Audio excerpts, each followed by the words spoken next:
لو كان عندك فرصة واحدة تغير فيها شكل علاقتك بالكامل، وكان فيها احتمال انك تاخد جلسة شخصية مع خبير علاقات، هتستنى؟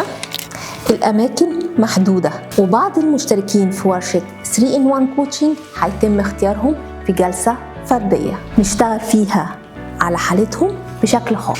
الورشة دي معمولة مخصوص للي عايزين يعيشوا علاقة فيها وعي وحب وراحة حقيقية. الورشة هتعلمك ازاي تبني علاقة من أول يوم صح، تحمي نفسك من تكرار أخطاء العلاقات السابقة أو المحيطة بيك، تتعامل مع أولادك بوعي أكبر والمفهوم الصحيح للتربية الإيجابية. المحتوى عميق والأدوات تطبيقية، وأنا معاك ومعاكي خطوة بخطوة. دي فرصتك، وخليك من أول الناس اللي اختاروا يشتغلوا على نفسهم بجد.